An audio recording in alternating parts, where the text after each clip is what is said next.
ನಮಸ್ಕಾರ ಸ್ನೇಹಿತರೆ, ಇವತ್ತು ನಾನು ನಿಮಗೆ ಕರ್ನಾಟಕದ ಮಹಾ ಸಾಮ್ರಾಟರ ಪೈಕಿ ಅಗ್ರಮಾನ್ಯ ಸಾಮ್ರಾಟರಾದ ಚಾಲುಕ್ಯ ಪರಮೇಶ್ವರ ಇಮ್ಮಡಿ ಪುಲಿಕೇಶಿ ಅರಸರ ಬಗ್ಗೆ ಜಗತ್ತಿಗೆ ಗೊತ್ತಿದ್ದಿರೋ 13 ಮಹಾರೋಚಕ ಸತ್ಯಗಳನ್ನ ತಿಳಿಸಿಕೊಡ್ತೇನೆ. ಮಿಸ್ ಮಾಡದೆ ವಿಡಿಯೋನ ಕೊನೆ ತನಕ ನೋಡಿ. ಇದನ್ನ ನೀವು ಮಿಸ್ ಮಾಡ್ಕೊಂಡ್ರೆ ನಮ್ಮ ಕನ್ನಡ ಕುಲದ ಒಬ್ಬ ಮಹಾಪುರುಷ, ನಿಮ್ಮೆಲ್ಲರ ಪೂರ್ವಜನೊಬ್ಬನ ಗತ ವೈಭವದ ಇತಿಹಾಸನ ಮಿಸ್ ಮಾಡ್ಕೊಂಡಂಗೆ. ಮೊದಲನೇದು, ಇಮ್ಮಡಿ ಪುಲಿಕೇಶಿ ಅರಸರ ನಿಜವಾದ ಹೆಸರು ಎರೆಯ ಅಂತ. ಎರೆ ಅಂದ್ರೆ ಕಪ್ಪು ಮಣ್ಣು ಅಥವಾ ಕಂದು ಮಣ್ಣು ಅಂತ ಅರ್ಥ ಇದೆ. ಬಹುಶಃ ಪುಲಿಕೇಶಿಯ ಮೈಬಣ್ಣಕ್ಕೆ ಸಂಬಂಧಿಸಿರೋ ಹಾಗೆ ಎರೆಯ ಅನ್ನೋ ಹೆಸರು ಇಟ್ಟಿರಬಹುದು ಅನ್ಸುತ್ತೆ. ಯಾಕಂದ್ರೆ ಎಲ್ಲೋರ ಗುಹೆಯಲ್ಲಿರೋ ಪುಲಿಕೇಶಿ ಪೇಂಟಿಂಗ್ಸ್ ಪ್ರಕಾರ ಪುಲಿಕೇಶಿಯ ಮೈಬಣ್ಣ ಕೂಡ ಕಡುಗಂದು ಆಗಿದೆ. ಇನ್ನು ಪುಲಿಕೇಶಿ ಅನ್ನೋದು ಅವರ ಅರಸು ಪಟ್ಟದ ಹೆಸರಾಗಿತ್ತು. ಶಾಸನಗಳಲ್ಲಿ ಅದು ಪುಲಕೇಸಿ, ಪುಲಕೇಸಿ ಈ ರೀತಿ ಉಲ್ಲೇಖಿಸಲಾಗಿದೆ. ಈಗ ನಾವು ಪುಲಿಕೇಶಿ ಅಂತ ಸ್ಟ್ಯಾಂಡರ್ಡೈಸ್ ಮಾಡ್ಕೊಂಡಿದ್ದೇವೆ ಅಷ್ಟೇ. ಎರಡನೇದು, ಇಮ್ಮಡಿ ಪುಲಿಕೇಶಿ ಅರಸರು ಚಾಲುಕ್ಯ ವಂಶದ ಕುಡಿಯಾಗಿದ್ರು ಸಹ ಅವರು ಹುಟ್ಟಿ ಬೆಳೆದದ್ದು ಕೊಂಡ್ಗಣಿ ಪಟ್ಟ ಅಂತ ಕರೆಸಿಕೊಳ್ಳೋ ಗಂಗವಾಡಿ ಪ್ರದೇಶದಲ್ಲಿ, ಅಂದ್ರೆ ಇನ್ನ ದಕ್ಷಿಣ ಕರ್ನಾಟಕದ ಕೋಲಾರ ಪ್ರಾಂತ್ಯದಲ್ಲಿ. ಮೂರನೇದು, ನೀವು KGF ಮೂವಿಲಿ ಒಂದು ಫೇಮಸ್ ಡೈಲಾಗ್ ಕೇಳಿರ್ತೀರಾ, ನಾನು ಯಾರೋ 10 ಜನನ ಹೊಡೆದು ಡಾನ್ ಆದವನಲ್ಲ, ನಾನು ಹೊಡೆದ 10 ಜನನು ಡಾನಿ. ಇದು ಅಕ್ಷರಶಃ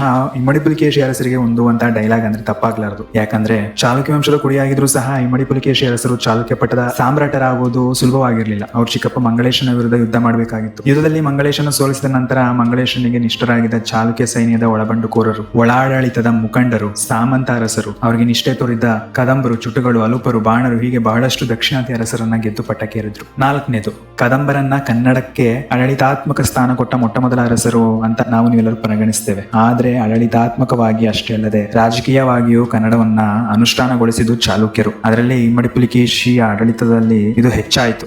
ಅಷ್ಟೇ ಯಾಕೆ, ಸಾಮ್ರಾಟರು ಅಚ್ಚಗನ್ನಡದ ಬಿರುದಾವಳಿಗಳನ್ನ, ಉದಾಹರಣೆಗೆ ಅರಸ, ಮಹಾರಸ, ಮಾಮಲ್ಲ, ಇರಿವ ಬೆಳಂಗ, ಅರಿಕೇಸರಿ, ಗಂಡರ ಗಂಡ, ಗಂಡರಾದಿತ್ಯ, ನಾಡ, ನಾಡರಸ, ನಾಡಗೌಡ ಈ ತರದ ಅಚ್ಚಗನ್ನಡ ಬಿರುದುಗಳನ್ನ ಬಳಸೋಕೆ ಶುರು ಮಾಡಿದ್ದು ಸಹ ಚಾಲುಕ್ಯರೇ, ಅದರಲ್ಲೂ ಪುಲಿಕೇಶಿಯ ಕಾಲದಲ್ಲಿ. ಐದನೇದು, ಪುಲಿಕೇಶಿಗೂ ಹಿಂದೆ ಇದ್ದ ಭಾರತದ ಬಹುತೇಕ ಅರಸರು ಭವಿಷ್ಯದ ಬಂಡಾಯಕ್ಕೆ ಎದರಿ ತಾವು ಗೆದ್ದ ಅರಸರು, ಗೆದ್ದ ಪ್ರದೇಶಗಳು ಇವನ್ನೆಲ್ಲ ವಿವರವಾಗಿ ಶಾಸನಗಳಲ್ಲಿ ಬರೆಸೋ ಧೈರ್ಯ ಮಾಡ್ತಿರ್ಲಿಲ್ಲ. ಅವರೆಲ್ಲ ಜನರಲ್ ಆಗಿ ಪೃಥ್ವಿ ವಲ್ಲಭ, ದೇವೇಂದ್ರನಿಗೆ ಸಮಾನಾದವನು ಅಂತಲೋ ಅಥವಾ ತಾವು ಆಡಳಿತ ಮಾಡ್ತಿದ್ದ ಪ್ರದೇಶದ ಒಡೆಯ ಅಂತಲೋ ಬರೆಸ್ತಿದ್ರು ಅಷ್ಟೇ. ಆದ್ರೆ ಇಮ್ಮಡಿ ಪುಲಿಕೇಶಿ ಕಾಲದಲ್ಲಿ ಅದು ಬದಲಾಯಿತು. ಇಮ್ಮಡಿ ಪುಲಿಕೇಶಿ ತಾನು ಯಾರ್ಯಾರ ಮೇಲೆ ಯುದ್ಧ ಮಾಡದೆ, ಯಾವ್ಯಾವ ಪ್ರದೇಶಗಳನ್ನ ಗೆದ್ದೆ, ಯಾವ್ಯಾವ ನದಿಗಳು, ಕಣಿವೆಗಳು, ಕೊಳ್ಳಗಳು ತನ್ನ ಅಧೀನಕ್ಕೊಳಪಟ್ಟವು ಅನ್ನೋದನ್ನ ಯಾವುದೇ ಭವಿಷ್ಯದ ಬಂಡಾಯದ ಅಂಜಿಕೆ ಇಲ್ಲದೆ ಬರೆಸ್ತಿದ್ರು. ಇಂತ ಒಂದು ಟ್ರೆಂಡ್ ಸೆಟ್ ಮಾಡಿದೆ ನಮ್ಮ ಇಮ್ಮಡಿ ಪುಲಿಕೇಶಿ ಅರಸರು. ಆರನೇದು, ಸಾಮಾನ್ಯವಾಗಿ ಚಾಲುಕ್ಯರನ್ನ, ಇಮ್ಮಡಿ ಪುಲಿಕೇಶಿಯನ್ನ ಜೈನಮತೀಯ ಅಂತ ಜನರು ಅಂದ್ಕೊಂಡಿದ್ದಾರೆ. ಚಾಲುಕ್ಯರು ಜೈನ ಮತವನ್ನ ತಮ್ಮ ಆಸ್ಥಾನ ಮತಗಳ ಪೈಕಿ ಒಂದಾಗಿಸಿಕೊಂಡಿದ್ರು. ಮತ್ತೆ ಇದು ಪ್ಯೂರ್ ಪೊಲಿಟಿಕಲ್ ಸ್ಟ್ರಾಟಜಿ ಆಗಿತ್ತು. ಉತ್ತರ ಭಾರತದಲ್ಲಿ ಹಾಗೂ ಪಲ್ಲವರ ಪೈಕಿ ವೈದಿಕ ಹಾಗೂ ಬೌದ್ಧ ಮತಗಳು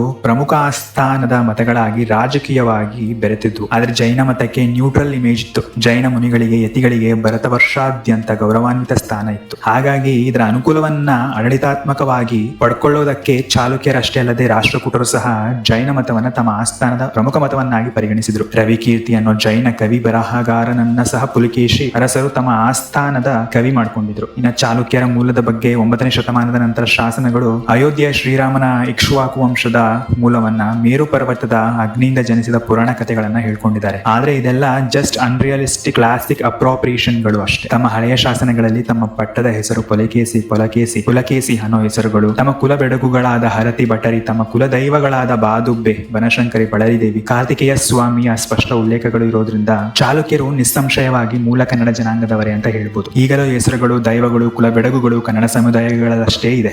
ಏಳನೇದು, ಸಾಮಾನ್ಯವಾಗಿ ಭಾರತದಲ್ಲಿ ನಾವು ಭಾರತೀಯ ನೌಕಾಪಡೆಯ ಪಿತಾಮಹ ಅಂತ ಪ್ರಶ್ನಿಸಿದಾಗ ಕೆಲವರು ಮರಾಠ ದೊರೆ ಶಿವಾಜಿ ಅಂತ ಹೇಳೋದಿದೆ. ಆದ್ರೆ ಶಿವಾಜಿಗೂ 500 ವರ್ಷಗಳಿಗಿಂತ ಹಿಂದೆ ಚೋಳರ ರಾಜರಾಜ ಚೋಳನ ಹತ್ರ ನೌಕಾಪಡೆ ಇತ್ತು ಅಂತ ಹಲವರು ಆಕ್ಷೇಪಣೆ ವ್ಯಕ್ತಪಡಿಸ್ತಾರೆ. ಆದ್ರೆ ರಾಜರಾಜ ಚೋಳನಿಗಿಂತಲೂ 600 ವರ್ಷಗಳ ಹಿಂದೆ ಇವರಿಬ್ಬರಿಗೂ ದೊಡ್ಡಪ್ಪನಂತಿದ್ದ ಇಮ್ಮಡಿ ಪುಲಿಕೇಶಿ ಹತ್ರ ಅಪಾರ ಪ್ರಮಾಣದ ನೌಕಾಪಡೆ ಇತ್ತು ಅಂದ್ರೆ ನಂಬ್ತೀರಾ? ಚಾಲುಕ್ಯರಿಗೂ ಹಿಂದೆ ಅಂದ್ರೆ ಶಾತವಾಹನರು, ಮಗಧದ ಮೌರ್ಯರು ಹತ್ರನೂ ನೌಕೆಗಳಿದ್ವು. ಆದ್ರೆ ಅವೆಲ್ಲ ವ್ಯಾಪಾರದ ಕಾರಣಕ್ಕಷ್ಟೇ ಬಳಕೆ ಆಗ್ತಿದ್ದ ಬಗ್ಗೆ ಉಲ್ಲೇಖಗಳಿವೆ ಹೊರತು ಯುದ್ಧಕ್ಕಾಗಿ ಅಲ್ಲ. ಆದ್ರೆ ಇಮ್ಮಡಿ ಪುಲಿಕೇಶಿ ಕಾಲದ ಚಾಲುಕ್ಯರ ನೌಕಾಪಡೆ ಕೇವಲ ಸಮುದ್ರ ಮಾರ್ಗದ ವ್ಯಾಪಾರಕ್ಕಷ್ಟೇ ಬಳಕೆ ಆಗದೆ ಯುದ್ಧಗಳಲ್ಲೂ ಬಳಕೆ ಆಗಿರೋ ಬಗ್ಗೆ ಐತಿಹಾಸಿಕ ಉಲ್ಲೇಖಗಳು ಸಿಗ್ತವೆ. ಗೋವೆಯ ಮೌರ್ಯರನ್ನು ಸೋಲಿಸಿ ಗೋವಾ ಪ್ರದೇಶವನ್ನು ಗೆಲ್ಲೋಕೆ ಠಾಣ ಅಂದ್ರೆ ಈಗಿನ ಥಾಣೆ, ಮಹಾರಾಷ್ಟ್ರಗಳ ಮೇಲೆ ಯುದ್ಧ ಮಾಡಿ ಗೆಲ್ಲೋಕೆ ಪುಲಿಕೇಶಿ ಇದೇ ನೌಕಾಯಾನೆಯನ್ನ ಬಳಸಿದ್ದ. ಅರಬ್ಬರ ಮೊದಲ ದಾಳಿ ವಲಸೆಯನ್ನ ತಡೆಯೋಕೆ ಅವನಿಜಾಶ್ರಯ ಪುಲಿಕೇಶಿ ಬಳಸಿಕೊಂಡಿದ್ದು ಕೂಡ ಇದೇ ಚಾಲುಕ್ಯ ನೌಕಾಸೇನೆಯನ್ನ. ಇನ್ನ ಚಾಲುಕ್ಯರಿಗಿಂತಲೂ ಹಿಂದಿನವರಾದ ನಮ್ಮದೇ ಕದಂಬರ ಹತ್ತಿರನು ದೊಡ್ಡ ನೌಕಾಪಡೆ ಇತ್ತು. ಇವರನ್ನ ಮರುವಟ್ಟುಗಳ ಪರಮೇಶ್ವರರು ಅಂದ್ರೆ the lords of west west coast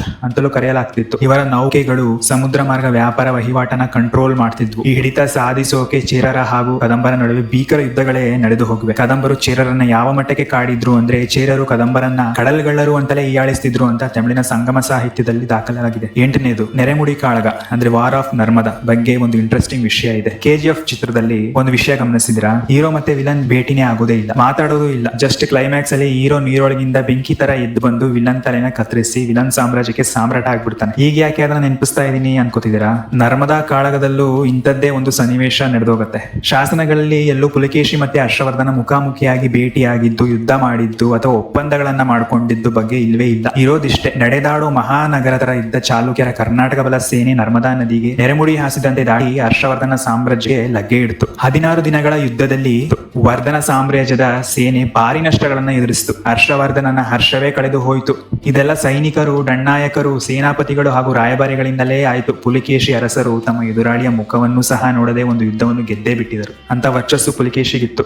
ಇದು ನಾನು ಹೇಳ್ತಿರೋದಲ್ಲ, ಇತಿಹಾಸಕಾರರಾದ ನೀಲಕಂಠ ಶಾಸ್ತ್ರಿ ಹಾಗೂ ಉಪೇಂದರ್ ಸಿಂಗ್. 9ನೇದು, ಹಲವರು ತಿಳಿದಿರೋ ಹಾಗೆ ಪುಲಿಕೇಶಿ ನರ್ಮದಾ ಕಾಳಗ ಗೆದ್ದ ನಂತರ ಗಳಿಸಿಕೊಂಡಿದ್ದು ದಕ್ಷಿಣಾಪತೇಶ್ವರ ಬಿರುದುವನ್ನಲ್ಲ. ಆ ಬಿರುದು ನರ್ಮದಾ ಕಾಳಗಕ್ಕೂ ಮೊದಲೇ ಅವರಿಗಿತ್ತು. ನರ್ಮದಾ ಕಾಳಗದ ನಂತರ ಅವರಿಗೆ ಸಿಕ್ಕ ಬಿರುದು ಪರಮೇಶ್ವರ ಎಂದು, ಅಂದ್ರೆ ದ ಲಾರ್ಡ್ ಆಫ್ ಆಲ್ ಅನ್ನೋ ಅರ್ಥದ ಬಿರುದು. 10ನೇದು, ಇಮ್ಮಡಿ ಪುಲಿಕೇಶಿ ಕಾಲದಲ್ಲಿ ಚಾಲುಕ್ಯರು ಉಪಖಂಡ ಭಾರತದ ಹಲವು ರಾಜಮನೆತನಗಳಿಂದ ಹಾಗೂ ಭಾರತದ ಹೊರಗಿನ ಸಿಗಳಿಂದ ಕಪ್ಪಕಾಣಿಕೆ ಪಡೆಯುತ್ತಿದ್ರು. ಇವರ ಆಳ್ವಿಕೆಯಲ್ಲಿ ಚಾಲುಕ್ಯರ ಐಹೊಳೆ, ಪಟ್ಟದಕಲ್ಲು, ಶಿಲ್ಪಕಲೆ ಯೂನಿವರ್ಸಿಟಿಯಾಗಿತ್ತು. ಇಡೀ ಭಾರತದಾದ್ಯಂತ ಇರೋ ಅಷ್ಟು ಬಗೆಯ ದೇವಾಲಯ ಶೈಲಿಗಳ ಮೂಲ ಪ್ರಯೋಗಗಳು ಇಲ್ಲೇ ನಡೆದಿದ್ವು ಹಾಗೂ ಇಲ್ಲೇ ಸ್ಟ್ಯಾಂಡರ್ಡೈಸ್ ಆಗಿ ಎಲ್ಲಾ ಕಡೆ ಹರಡುದು. 11ನೇದು, ಇಮ್ಮಡಿ ಪುಲಿಕೇಶಿಯ ಹೆಸರನ್ನು ಉಲ್ಲೇಖಿಸೋಕೆ ಪಲ್ಲವರು ಹೆದರುತ್ತಿದ್ರು. ಹೌದು, ಪಲ್ಲವರಿಗೂ ಚಾಲುಕ್ಯರಿಗೂ ಭೀಕರ ಯುದ್ಧಗಳಾಗಿವೆ. ಅದರಲ್ಲೂ ಪುಲಿಕೇಶಿಗೂ ಹಾಗೂ ಮಹೇಂದ್ರ ವರ್ಮನಿಗೂ ಬಹಳಷ್ಟು ಮುಖಾಮುಖಿಗಳಾಗಿವೆ. ಆದ್ರೆ ಇಮ್ಮಡಿ ಪುಲಿಕೇಶಿ ಸೃಷ್ಟಿಸಿದ ದಿಗಿಲು ಪಲ್ಲವರಲ್ಲಿ ಹೇಗಿತ್ತು ಅಂದ್ರೆ, ಪಲ್ಲವರು ತಮ್ಮ ಯಾವ ಶಾಸನಗಳಲ್ಲೂ ಇಮ್ಮಡಿ ಪುಲಿಕೇಶಿ ಹೆಸರನ್ನಾಗಲಿ ಮೂಲದ ಹೆಸರು ಎರೆ ಎಂದಾಗಲಿ ಉಲ್ಲೇಖಿಸಿರುವ ಯಾವ ದಾಖಲೆಗಳು ಸಹ ನಮ್ಗೆ ಸಿಗೋದೇ ಇಲ್ಲ. ಪಲ್ಲವರ ಶಾಸನಗಳು ಇಮ್ಮಡಿ ಪುಲಿಕೇಶಿಯನ್ನ ಬರೀ ಚಾಲುಕ್ಯ ಅರಸರ್ ಎಂದಷ್ಟೇ ದಾಖಲಿಸಿವೆ. 12ನೇದು, ಕೊನೆಯದಾಗಿ ಮತ್ತೆ KGF ನ ಒಂದು ಪಾಪ್ಯುಲರ್ ಡೈಲಾಗ್ ನೆನಪು ಮಾಡ್ಕೊಳ್ಳೋ ಟೈಮ್. ನಿನ್ ಬೆನ್ ಹಿಂದೆ 1000 ಜನ ನಿಂತಿದ್ದಾರೆ ಅನ್ನೋ ಧೈರ್ಯ ನಿನ್ಗಿದ್ರೆ ಬರೀ ಒಂದ್ ಯುದ್ಧ ಗೆಲ್ಬಹುದು. ಅದೇ ನೀನ್ ಮುಂದೆ ನಿಂತಿದ್ಯಾ ಅಂತ 1000 ಜನಕ್ಕೆ ಧೈರ್ಯ ಬಂದ್ರೆ ಪ್ರಪಂಚನೇ ಗೆಲ್ಬಹುದು. ಈ ಡೈಲಾಗು ಇಮ್ಮಡಿ ಪುಲಿಕೇಶಿಗೂ ಒಂದು ಸಂಬಂಧ ಇದೆ. ಈ ಡೈಲಾಗ್ ಇಮ್ಮಡಿ ಪುಲಿಕೇಶಿಯ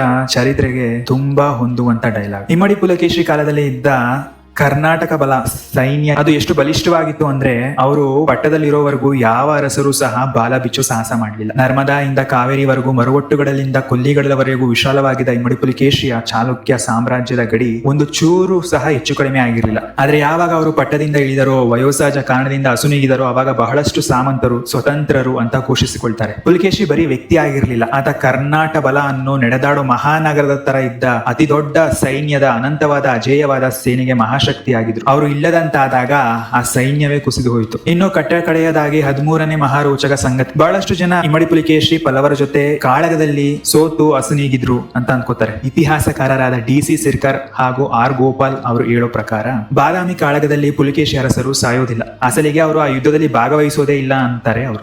ಬಾದಾಮಿ ಕಾಳಗವಾದಾಗ ಇಮ್ಮಡಿ ಪುಲಿಕೇಶಿ ಅರಸರಿಗೆ ಏನಿಲ್ಲ ಅಂದ್ರೂ 60 ವರ್ಷಗಳಾಗಿತ್ತು. ಅವರು ಆ ಯುದ್ಧದಲ್ಲಿ ಇರಲೇ ಇಲ್ಲ. ಇದಿಷ್ಟು ಚಾಲುಕ್ಯ ಸಾಮ್ರಾಜ್ಯ ಅನಂತ ಅಜೇಯ ಶ್ರೀಮನ್ ಕರ್ನಾಟ ಬಲಂನ ಮಹಾಶಕ್ತಿಯಾಗಿದ್ದ ಪರಮೇಶ್ವರ ಪರಮಭಟ್ಟಾರಕ ಪೃಥ್ವಿ ವಲ್ಲಭ ಇಮ್ಮಡಿ ಪುಲಿಕೇಶಿ ಅರಸರ ಬಗೆಗಿನ 13 ರೋಚಕ ಮಹಾಸತ್ಯಗಳು. ಐ ಹೋಪ್ ನಿಮ್ಮೆಲ್ಲರಿಗೂ ಈ ಮಾಹಿತಿ ಉಪಯುಕ್ತವಾಗಿದೆ, ಇಷ್ಟವಾಗಿದೆ ಅನ್ಕೋತೀನಿ. ಮುಂದಿನ ವಿಡಿಯೋದಲ್ಲಿ ಯಾವ ಅರಸರ ಬಗ್ಗೆ ಅಥವಾ ಯಾವ ವಿಷಯದ ಬಗ್ಗೆ ತಿಳಿಸ್ಕೊಡ್ಬೇಕು ಅಂತ ಕಮೆಂಟ್ ಮಾಡಿ. ಮತ್ತೆ ಈ ವಿಡಿಯೋ ಇಷ್ಟ ಆಗಿದ್ರೆ ಲೈಕ್ ಮಾಡಿ, ಶೇರ್ ಮಾಡಿ, ನಿಮ್ಮ ಅಭಿಪ್ರಾಯ ತಿಳಿಸಿ. ಹಾಗೆ ನಮ್ಮ ರಾಗಿ ರೊಟ್ಟಿ ಮೀಡಿಯಾ ಯೂಟ್ಯೂಬ್ ಚಾನಲ್ ಸಬ್ಸ್ಕ್ರೈಬ್ ಆಗೋಕೆ ಬೆಲ್ ಬಟನ್ ಒತ್ತೋದನ್ನ ಮರಿಬೇಡಿ.